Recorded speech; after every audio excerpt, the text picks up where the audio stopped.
إن الحمد لله نحمده ونستعينه ونستغفره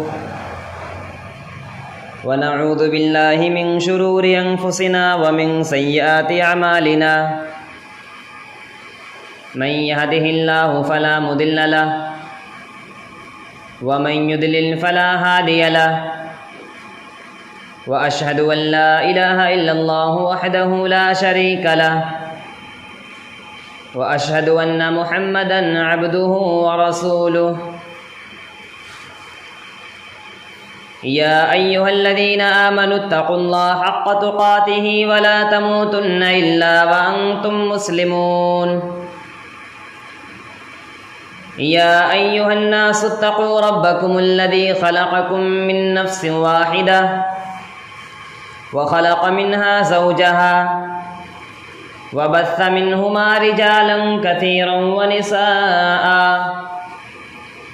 واتقوا الله الذي تساءلون به والأرحام إن الله كان عليكم رقيبا يا أيها الذين آمنوا اتقوا الله وقولوا قولا سديدا يصلح لكم أعمالكم ويغفر لكم ذنوبكم ومن يطع الله ورسوله فقد فاز فوزا عظيما أما بعد فإن خير الحديث كتاب الله وخير الهدي هدي محمد صلى الله عليه وسلم وشر الأمور محدثاتها وكل محدثة بدعة وكل بدعة ضلالة وكل ضلالة في النار أعوذ بالله من الشيطان الرجيم بسم الله الرحمن الرحيم يوم نقول لجهنم هل امتلأت وتقول هل من مزيد وأزلفت الجنة للمتقين غير بعيد هذا ما توعدون لكل أواب حفيظ من خشي الرحمن بالغيب وجاء بقلب منيب ادخلوها بسلام ذلك يوم الخلود. وقال الله تعالى في موضع آخر يا أيها الناس اتقوا ربكم إن زلزلة الساعة شيء عظيم يوم ترونها تذهل كل مرضعة عما أرضعت وتضع كل ذات حمل حملها وترى الناس سكارى وما هم بسكارى ولكن عذاب الله شديد.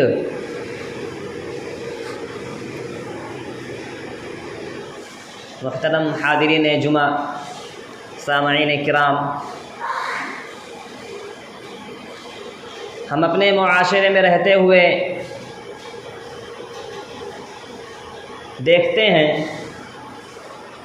کہ آئے دن بہت سارے لوگ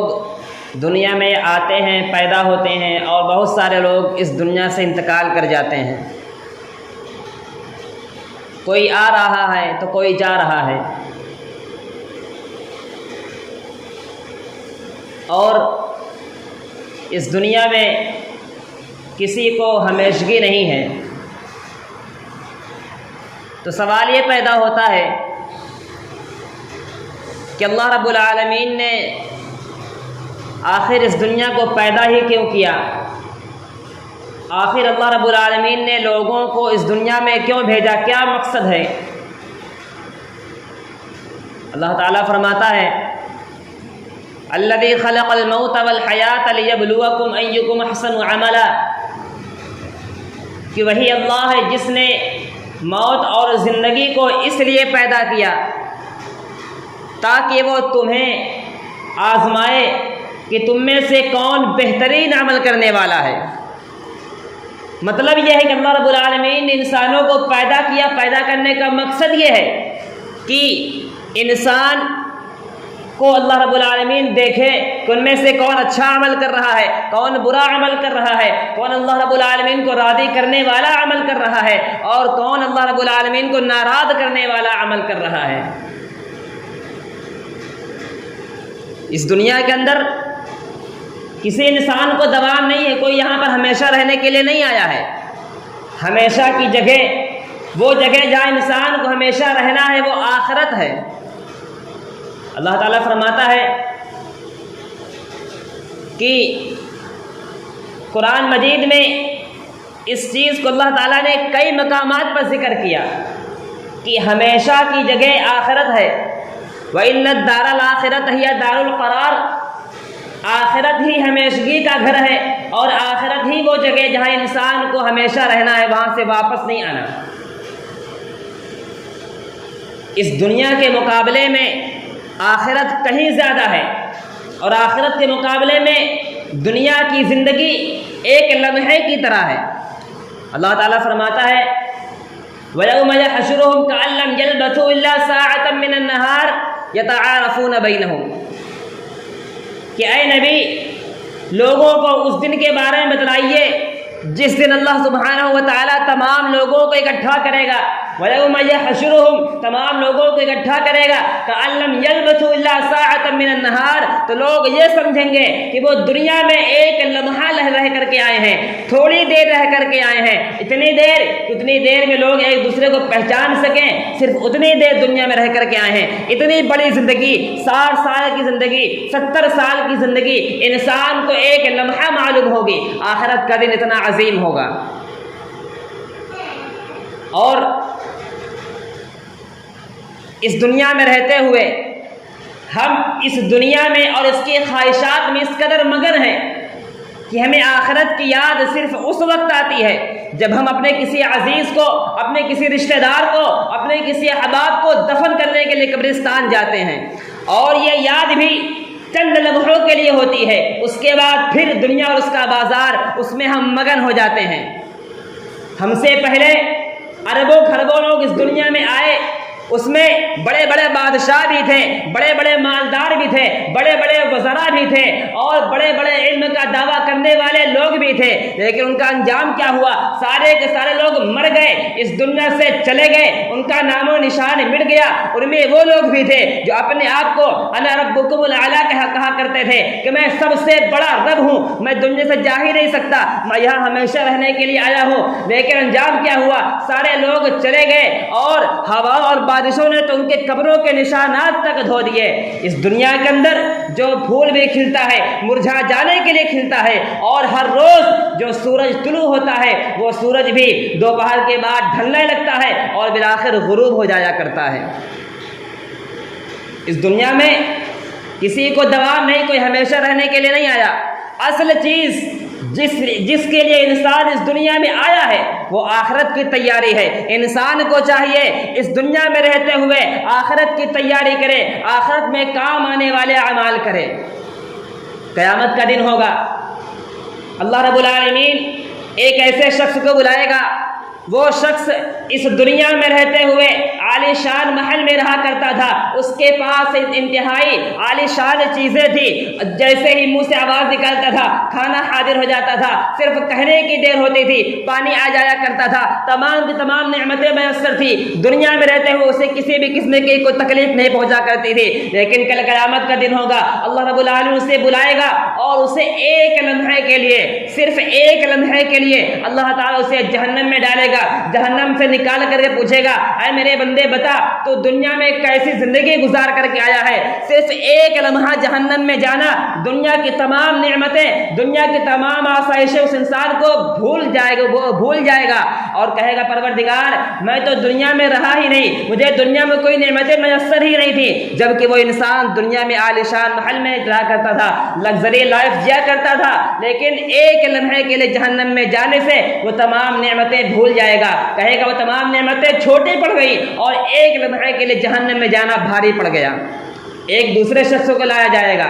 وہ دنیا میں رہتے ہوئے انتہائی تکلیف دہ زندگی گزارا کرتا تھا، اس کے کپڑے بھی پھٹے ہوا کرتے تھے، اس کے پاس کھانے کے بھی کوئی اچھا انتظام نہیں ہوا کرتا تھا۔ پروردگار اس کو بلائے گا اور ایک لمحے کے لیے اسے جنت میں ڈالے گا، جنت سے نکال کر کے پوچھے گا بندے بتا تو نے دنیا میں کتنی تکلیفیں اٹھائی ہیں، تو نے دنیا میں کتنی مصیبتیں برداشت کی ہیں؟ بندہ کہے گا میں نے دنیا میں مصیبتیں برداشت ہی نہیں کی ہیں، ایک لمحے کے لیے جنت میں جانے سے، جنت کی نعمتوں کو دیکھنے سے، جنت کی آسائشوں کا نظارہ کرنے سے وہ انسان دنیا کی تمام کی تمام مصیبتیں بھول جائے گا۔ یہ قیامت کا دن ہوگا، یہ آخرت کا دن ہوگا جس کی تیاری کے لیے انسان کو اس دنیا میں بھیجا گیا ہے، اور وہ ایسا عظیم دن ہوگا کہ تمام کے تمام انسان، چاہے وہ عام آدمی ہو، چاہے وہ انبیاء ہو، چاہے وہ صالحین ہو، اللہ کے نیک بندے ہو، ہر انسان کی زبان پر نفسی نفسی کا لفظ ہوگا، وہ صرف یہی پکارے گا پروردگار میرا کیا ہوگا۔ اور اس وقت اتنا ہولناک منظر ہوگا، اتنا خوفناک ماحول ہوگا، ہر انسان خوف و ہراس سے تھرا رہا ہوگا، ڈر رہا ہوگا، اور جو سورج آج ہمیں کروڑوں کلومیٹر کی دور سے دکھائی دیتا ہے اور جس کی تپش ہم برداشت نہیں کر پاتے ہیں، گرمی کے مہینوں میں اس سورج کی تپش میں ہم باہر نہیں نکلتے ہیں، ہمیں دھوپ سے تکلیف ہوا کرتی ہے، وہ سورج آج ہم سے کروڑوں ہزار کلومیٹر کے فاصلے پر ہے، لیکن وہی سورج کل قیامت کے دن ہمارے سر پر ہوگا، اتنا قریب ہوگا انسان سر اٹھائے گا اسے اپنے اوپر سورج دکھائی دے گا، اتنا قریب ہوگا انسان ہاتھ اٹھائے گا اس کا ہاتھ سورج سے ٹچ ہو جائے گا، اتنا قریب ہوگا، اتنے قریب سورج ہونے پر انسان پسینے سے بھیگا ہوا ہوگا، انتہائی پسینے میں شرابور ہوگا، کوئی ٹخنے کا تک پسینے میں بھیگا ہوا ہے، کوئی گھٹنوں تک پسینے میں بھیگا ہوا ہے، کوئی کمر تک پسینے میں بھیگا ہوا ہے، جس کے جیسے اعمال ہیں ویسے وہ پسینے میں بھیگا ہوا ہے، اور تمام لوگ پیاسے ہوں گے، شدت کی پیاس لگی ہوگی، اتنی تیز پیاس کہ انسان کی زبان باہر آنے کو ہوگی، لیکن وہاں پر پانی کا انتظام ہوگا، لیکن وہ پانی کا انتظام کس کے لیے ہوگا؟ وہ پانی کس کو میسر ہوگا؟ وہ پانی ان لوگوں کو میسر ہوگا جو دنیا میں رہتے ہوئے اللہ رب العالمین کی عبادت کیا کرتے تھے، وہ پانی حوض کوثر ہے، جو اللہ کے نبی لوگوں کو پانی پلائیں گے وہ حوض کوثر ہوگا، اور وہاں پر انٹری انہی لوگوں کو ہوگی جو دنیا میں رہتے ہوئے وضو کیا کرتے تھے، وضو کر کے نماز پڑھا کرتے تھے، کیونکہ وہاں پہچان یہی ہوگی جو انسان دنیا میں رہ کر کے وضو کرتا ہے، اور جتنے اعضاء اس کے وضو میں دھلے جاتے ہیں وہ تمام کے تمام اعضاء وہاں پر چمک رہے ہوں گے، اور اسی چمک کی وجہ سے انسان کی پہچان ہوگی، اور اسی پہچان کی وجہ سے انسان کو بلا کر کے وہاں پر پانی پلایا جائے گا۔ لیکن جو لوگ دنیا میں رہتے ہوئے نماز ہی نہیں پڑھتے ہیں، جو وضو ہی نہیں کرتے ہیں، وہ اس سے محروم ہونے والے لوگ ہیں، بالآخر لوگوں کو پانی پلایا جائے گا، اور جو شخص بھی اس حوض سے ایک مرتبہ پانی پی لے گا اسے دوبارہ پیاس ہی نہیں لگے گی، جب تک وہ میدان محشر میں موجود رہے گا اسے پیاس کا احساس نہیں ہوگا۔ وہ کون سا دن ہوگا؟ قیامت کا دن ہوگا، انتہائی شدید دن ہوگا، جس کے بارے میں اللہ تعالیٰ فرماتا ہے اذا زلزلت الارض زلزالها، جب زمین زلزلہ سے کانپنے لگے گی، زمین میں انتہائی تیزی کا زلزلہ ہوگا، اتنا عظیم، اتنی شدت کا زلزلہ کہ ایک جھٹکے سے دنیا کی تمام چیزیں ٹوٹ پھوٹ جائیں گی۔ اذا زلزلت الارض زلزالها واخرجت الارض اثقالها، اور زمین اپنے اندر کا تمام بوجھ نکال کر کے پھینک دے گی، وہ بوجھ انسان ہوں گے اور وہ بوجھ تمام خزانے ہوں گے، زمین اپنے اندر گڑے ہوئے تمام انسانوں کو باہر نکال دے گی، اور زمین کے اندر جتنے خزانے موجود ہیں وہ تمام خزانوں کو بھی زمین باہر نکال کے پھینک دے گی۔ وقال الانسان ما لها، انسان کہے گا آخر زمین کو ہو کیا گیا ہے، زمین ایسی حرکت کیوں کر رہی ہے، آخر وجہ کیا ہے؟ وقال الانسان ما لها يومئذ تحدث اخبارها بان ربك اوحى لها، اس دن زمین ایسی حرکت کرے گی کیونکہ اس کے رب کا حکم ہوگا، رب کائنات زمین کو حکم دے گا اور زمین ہلنے لگے گی، زمین اپنے اندر کی تمام چیزیں نکال کر کے پھینک دے گی۔ آسمان کا عالم کیا ہوگا؟ رب کائنات فرماتا ہے اذا السماء انفطرت، جب آسمان پھٹ جائے گا، واذا الکواکب انتثرت، جب ستارے جھڑ جائیں گے، بے نور ہو جائیں گے، یعنی آسمان پھٹ جائے گا، ستارے جھڑ جائیں گے، ان کی کوئی وقعت نہیں۔ وَإِذَا الْقُبُورُ بُعْثِرَتْ، اور زمین اور قبریں پھٹ جائیں گی، قبر کے اندر سے جو لوگ موجود ہوں گے وہ قبر سے باہر نکل آئیں گے۔ عَلِمَتْ نَفْسٌ مَّا قَدَّمَتْ وَأَخَّرَتْ، ہر شخص جان لے گا کہ اس نے اپنے آگے اور پیچھے کیا کیا ہے، اس نے جو بھی اعمال کیے ہیں ہر شخص کو اس کے اعمال بتلا دیے جائیں گے۔ اور دوسرے مقام پر فرمایا یا ایھا الناس اتقوا ربکم ان زلزلۃ الساعۃ شیء عظیم، کہ اے لوگوں اللہ سے ڈرو، بلا شبہ قیامت کا زلزلہ ایک عظیم چیز ہے، بہت بڑی چیز ہے۔ اس کی مثال اللہ تعالیٰ دے رہا ہے یوم یرونھا تذہل کل مرضعۃ عما ارضعت، تم اس دن دیکھو گے کہ ایک دودھ پلانے والی اپنے دودھ پیتے بچے کو چھوڑ دے گی۔ اور آج کے معاشرے میں رہتے ہوئے ہم دیکھتے ہیں کہ اگر آج کسی کو کسی سے سب سے زیادہ محبت ہے تو وہ عورت ہے جو اپنے دودھ پیتے بچے سے محبت کرتی ہے، اس کی محبت سب سے زیادہ ہوگی۔ لیکن قیامت کی ہولناکی کا عالم یہ ہوگا کہ وہ عورت بھی اپنے سب سے چہیتے بچے کو چھوڑ دے گی۔ وَتَضَعُ كُلُّ حَمْلٍ حَمْلَهَا، اور تمام ایسی مخلوق جو حمل سے ہوگی وہ اپنا حمل ساکت کر دے گی، اس کا حمل بھی گر جائے گا۔ وَتَرَى النَّاسَ سُكَارَىٰ وَمَا هُم بِسُكَارَىٰ، تم دیکھو گے، لوگوں کو دیکھو گے مدہوش دکھائی دیں گے، ایسا معلوم ہوگا کہ وہ نشے میں ہیں، ہوش میں نہیں ہیں، لیکن وہ مدہوش نہیں ہوں گے، وہ نشے میں نہیں ہوں گے۔ وہ قیامت کا زلزلہ ہوگا، وہ قیامت کی ہولناکی ہوگی۔ ان عذاب اللہ شدید، اللہ رب العالمین کا عذاب ہوگا جس کی وجہ سے مدہوش دکھائی دیں گے، وہ قیامت کا منظر ہوگا۔ لیکن آج کے اس ماحول میں، آج کی اس دنیا میں بڑے افسوس کا مقام یہ ہے کہ جن لوگوں کو آخرت کی تعلیم دی گئی تھی، جنہیں بتلایا گیا تھا کہ اس دنیا سے ایک دن جانا بھی ہے اور اپنے اعمال کا حساب بھی دینا ہے، آخرت کا دن پیش آنا ہے، آج وہی مسلمان آخرت سے غافل نظر آتے ہیں، آخرت سے تغافل برتتے ہیں، اس کی فکر نہیں کرتے۔ ایسا معلوم ہوتا ہے کہ آج مسلمان بھی آخرت کا انکار کر بیٹھے ہیں۔ اسی لیے اللہ رب العالمین نے فرمایا تھا اقترب للناس حسابهم وهم في غفلة معرضون، حساب و کتاب کا دن قریب آ چکا ہے، حالانکہ لوگ ابھی بھی غفلت میں پڑے ہوئے ہیں۔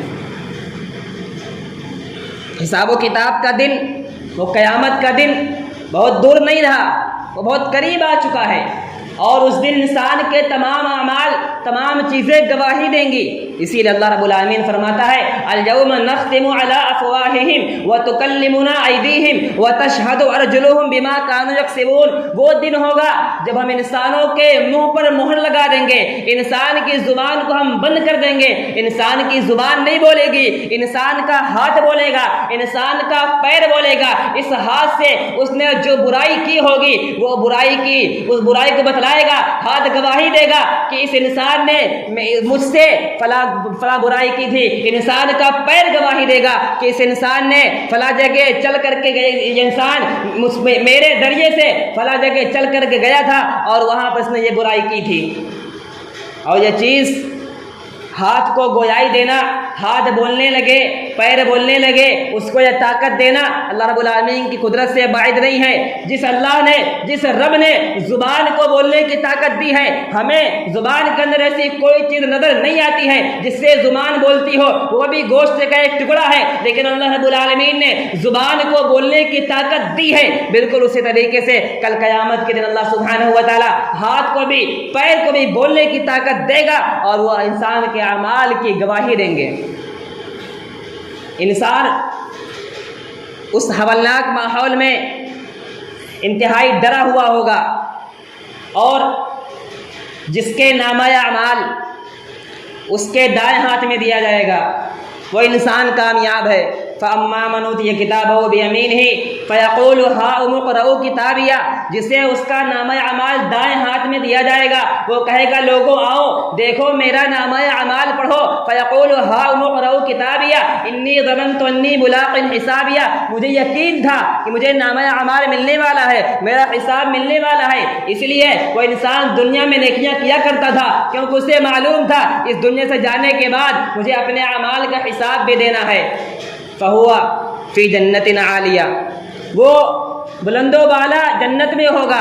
لیکن اس کے علاوہ وَأَمَّا مَنْ أُوتِيَ كِتَابَهُ بِشِمَالِهِ فَيَقُولُ يَا لَيْتَنِي لَمْ أُوتَ كِتَابِيَهْ، وہ شخص جسے اس کا نامہ اعمال بائیں ہاتھ میں دیا جائے گا وہ کیا کہے گا؟ فَيَقُولُ يَا لَيْتَنِي لَمْ أُوتَ كِتَابِيَهْ، اے کاش مجھے میرا نامہ اعمال، مجھے میری کرتوت معلوم ہی نہ ہوتی، مجھے میرا نامہ اعمال نہ دیا جاتا۔ یا لیتنی لم اوت کتابیہ ولم ادری ما حسابیہ، میں اپنے نامہ اعمال سے واقف ہی نہ ہوتا، ولم ادری ما حسابیہ۔ یا لیتہا کانت القاضیہ، کہ اے کاش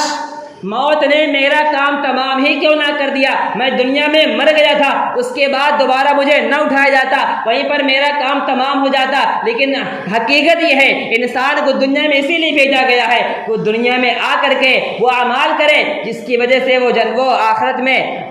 بہترین بدلے کا حقدار ہو۔ آگے کہے گا ما اغنا عنی مالیہ، میں دنیا میں رہتے ہوئے مال اکٹھا کیا کرتا تھا، مال کمایا کرتا تھا کسی بھی طریقے سے، یا وہ حلال طریقے سے ہو چاہے وہ حرام طریقے سے ہو، میں دنیا میں مال کمایا کرتا تھا۔ ما اغنا عنی مالیہ، آج میرے مال نے میرا ساتھ چھوڑ دیا، میرا مال بھی میرے کسی کام نہ آیا۔ ہلاک عنی سلطانیہ، دنیا میں رہ کر کے میں بادشاہی کیا کرتا تھا، لوگوں کو حکم دیا کرتا تھا، آج میری بادشاہی بھی، آج میری حکمرانی بھی میرے کسی کام نہیں آئی۔ اس دن رب کائنات انتہائی غصے میں ہوگا، پروردگار فرمائے گا خذوہ فغلوہ، اسے پکڑ لو اور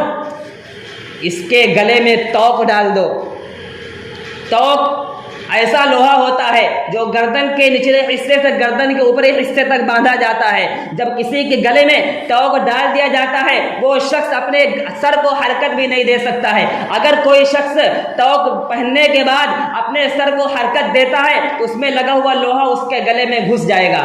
اتنا خطرناک توق ہوا کرتا ہے۔ اس انسان کے گلے میں توق ڈال دیا جائے گا، خذوہ فغلوہ ثم الجحیم صلوہ، اللہ رب العالمین فرمائے گا اسے جہنم میں پھینک دو، ثم فی سلسلۃ ذرعها 70 ذراعا فاسلکوہ، اور اسے 70 زنجیروں میں 70 ہاتھ کی زنجیروں میں اسے باندھ دیا جائے گا۔ قیامت کا وہ دن ہوگا، اتنا عظیم، اتنا ہولناک دن۔ اسی لیے ایک مسلمان ہونے کی حیثیت سے، ایک مومن ہونے کی حیثیت سے ہمیں قیامت کی ہولناکی سے، جہنم کی ہولناکی سے پناہ مانگنا چاہیے اور ایسے اعمال کرنے کی کوشش کرنی چاہیے جو ہمیں جہنم کی خطرناک وادی سے محفوظ رکھیں، قیامت کے دن جو ہمارے کام آئیں اور جو ہمیں جنت میں لے جانے کا ذریعہ بنے۔ سوال یہ پیدا ہوتا ہے کہ ہم آخرت کی تیاری کے لیے کیا کریں؟ اللہ تعالیٰ فرماتا ہے یا ایھا الذین آمنوا اتقوا اللہ ولتنظر نفس ما قدمت لغد واتقوا اللہ، اے لوگوں اللہ سے ڈرو اور دیکھو کہ تم نے کل قیامت کے دن کے لیے کیا آگے بھیجا ہوا ہے، کیا اکٹھا کیا ہے۔ آج اس دنیا میں رہتے ہوئے ہمیں کہیں کا سفر کرنا ہوتا ہے، ہم 3 دن 4 دن پہلے اس کی تیاری کرتے ہیں، کہیں کوئی سامان چھوٹنے نہ پائے، کہیں کوئی چیزیں مس نہ ہو جائے، اس کی مکمل تیاری کر کے تب ہم سفر کرتے ہیں۔ صرف 3-4 دن کا سفر ہوتا ہے، یا روز سفر ہوا مہینے بھر کا، سال بھر کا، 2 سال کا سفر ہوتا ہے، پھر واپس ہمیں اپنے گھر آنا ہوتا ہے۔ لیکن وہ سفر ایسا ہے جہاں سے واپسی کی کوئی امید نہیں ہے، اس کی تیاری کے لیے، وہاں جانے کے لیے ہم نے کیا تیاری کر رکھی ہے، اس چیز پر انسان کو غور کرنے کی ضرورت ہے۔ وَلْتَنظُرْ نَفْسٌ مَّا قَدَّمَتْ لِغَدٍ وَاتَّقُوا اللَّهَ، تم میں سے ہر ایک نفس کو، ہر ایک شخص کو، ہر ایک انسان کو چاہیے کہ وہ اپنے آپ پر غور کرے، اپنے نفس کا محاسبہ کرے اور دیکھے اس نے کتنی اچھائیاں اکٹھا کی ہیں، کتنی برائیاں اکٹھا کی ہیں۔ اچھائیوں کی مقدار میں اضافہ کریں، نیکیاں کرنے کی کوشش کریں اور برائیوں سے ارتکاب کریں۔ ہم وہ کون سی چیزیں کریں کہ جس سے ہمارے اندر آخرت کا ڈر، آخرت کا خوف اور آخرت کی فکر پیدا ہو۔ اس میں سب سے پہلی چیز یہ کہ انسان ہر وقت اپنی موت کو یاد رکھے۔ اللہ کے نبی فرماتے ہیں اکثروا ذکر حادم اللذات یعنی الموت، تم زیادہ سے زیادہ اپنی موت کو یاد کیا کرو۔ اس سے فائدہ کیا ہوگا؟ انسان آخرت کی فکر کرے گا، اسے معلوم ہوگا کہ اس دنیا میں ہمیں ہمیشہ نہیں رہنا ہے، اس دنیا سے ہمیں چلے جانا ہے، اور اسی خوف میں وہ آخرت کی تیاری کرنے کی کوشش کرے گا۔ دوسری چیز یہ کہ انسان قبروں کی زیارت کیا کرے۔ اللہ کے نبی جناب محمد رسول اللہ صلی اللہ علیہ وسلم نے فرمایا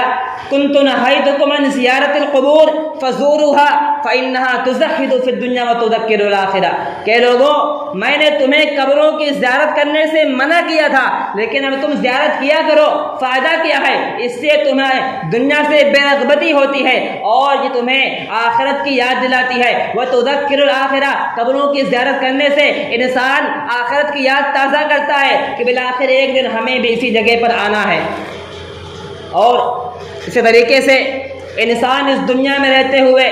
اس دنیا سے بے رغبتی کا اظہار کرے،